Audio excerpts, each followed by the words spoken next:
markuu gurigo balansaday oo lagu gado naagaha oo aaday ileen asaga aaday oo naag ka balansaday inuu la soo tunto acuudu billahi min shaytaan rajiim subxaanallah markuu gurigii aaday oo maxay ahayd oo qolkii loo diyaariyey ee qolkii uu gudaha u galay wuxuu arkay xaaskiisa waayo qofka loo diyaariyey oo la tumanayo xaaskiisii guriga u joogtay ayaa waxay ugu soo horeysaa meesha laysku gado subxaanallah bal qisadanoo dhammaystiran kaalay aan wada dhegeysanay asalaamu calaykum waraxmatullaahi wabarakaatu maanta qisada aan wado waxay tahay subxaanallah waay qisada aan maanta wado haddaad maqashid subxaanalayso subxaanallah dheh cuudu bilayso acuudu billahi min ashaytaan rajiim dheh laano bili aadanka qaarkood ayagaaba shaydaan ah shaydaankaba insaanka qaarkood shaydaan waaye subxaanallah qisadan waxay tahay ninkan markuu guursanaya gabadhan wuxuu u guursaday subxaanallah gabadha u raadsaday wuxuu arkay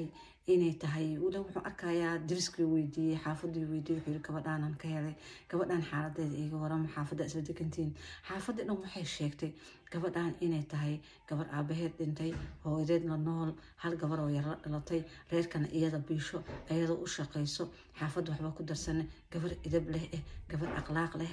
ayay u sheegeen marka wuxuu is yiri waaba gabar musiibad qaadi karta haddaad biri guursatid haddii bini aadan hataa wax kugu dhacaan mase aad dhimatid awlaada aad dhashay waaba gabadhii korsan laheyd ayuu iska soo qaadaba marka gabadhii doontay hooyadeed waxay tiri maasha allah waa maraadinaya tirneen nadiif ah oo fiican gabadheeda ku darsado oo nolosheedii intaana dhiman aan reerku ogaado sidii loo qaban qaabiyey uu guursaday markii uu guursaday ee guriga wada tageen gabadhan waxay keentay inay tiraahdo ani waa xishoonaa aninin ma aqaani aninin waa ka cabsanaa ha ii soo dhawaanin marka gabadhii wuxuu is yiri maadaama kaa xishoonayso ninna aqooni ileen gabar waaye u tartiibay wuu u sugay wuxuu ahaa nin maskiin oo iska degan dadka bili-aadankaa isku mid maahan yani wuu xaq dhowray xaaskiisii farahoo ka qaaday wuxuu yiri bal ogaada intay kaa baranayso isbuucaa kasoo wareegtay sidii oo kale adiga markuu ku daalay oo hooyadad uga wuxuu yiri hooyoy gabadhaada aniga waa ku dhibanahay aniga waxaan u guursaday xaaskeyga waa nin inaag waxay dhexmari rabay inaan dhexmaraan gabadhiina waxay leedahay waaba kaa xishoonaaba markaas waxay tiri anaa waxaa ku tarbiyey yaan lagu taaban yaan cambartaada laga taaban yaan korkaaga la taaban marka anigan qalidkeyga dhinacay ka taho anigana uun waxaan ahay hooyo ilmo yar korsanayso marka waxaan is iri gabadhaadi tarbiyadeeda fiicnay taas la iga ahayd marka wax yar u kaadi sabar u yeelo waayahuu yiri wuu sabray adiga dhibkiisu iskaga joogay gabadhii soo u baryaayay marka dambeeto wuxuu yiri waayihii isbitaal aan ku geeyo hadday dhibaato jiraan yani ha lagu soo daaweeyey isbitaalkaa la geeyey isbitaalka markii la geeyey kasoo noqdeen wuxuu isdhahay weeranaa doontaa waa sideedii isoo dhawaanin waa kaa xishoonaa korkeyga hataabanay taaganta waa yaaban yahay ninkan marka sawir badan oo yeeshay ninka sawir badan ma laha isle sababtoo qisada markaa dhegeysanay 7 bilood ayuu wiilkan sugaya lidi u sabray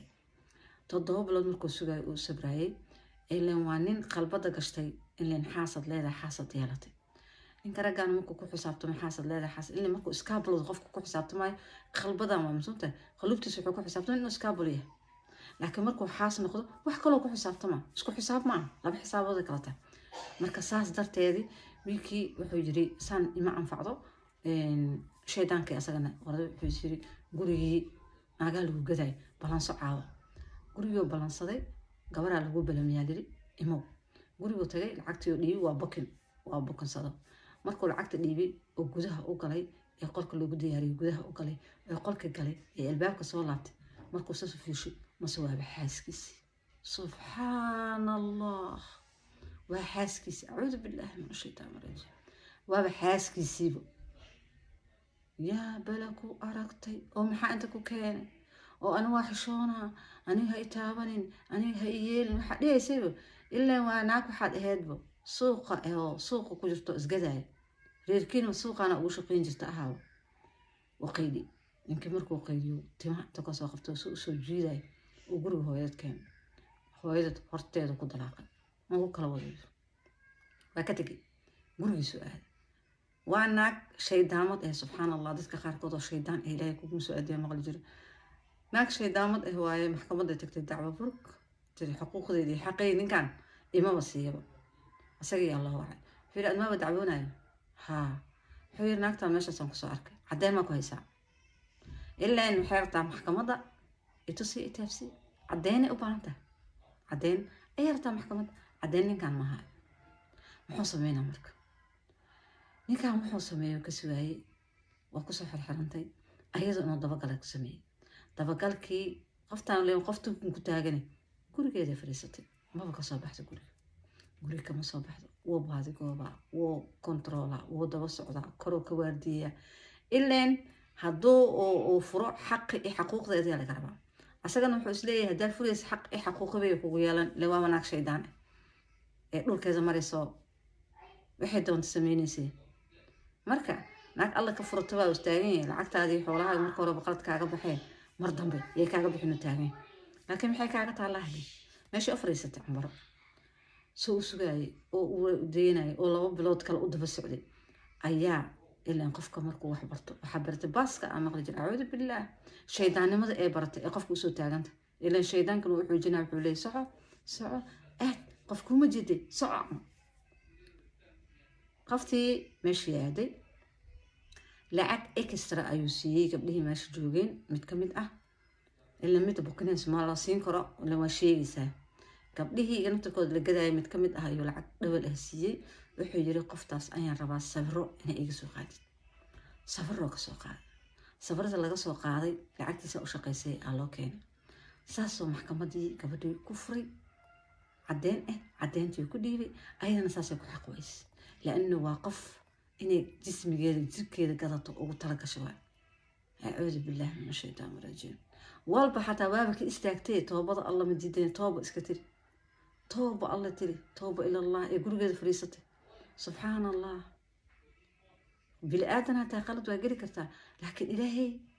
wuxuu ku siinayaa jaanis kale ee tooba oo ku jiraada markuu ilaahay jaanis ku siiyo waa laga faa'iidaystaa subxaan allah ila wuxuu nagu qaadin yaa rab anaka inta islaana يا الله يا رحمن يا رحيم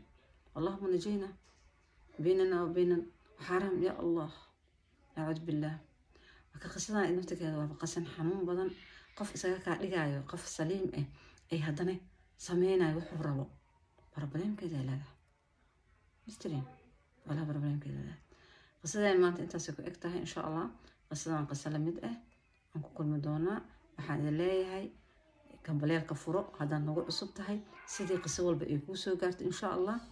قصة قصة لمد هنسوي معنا إلهي إذن كيس نحيي هاتولي وحين كي تجايا خير عافيمات بش برواقو السلام عليكم ورحمة الله وبركاته.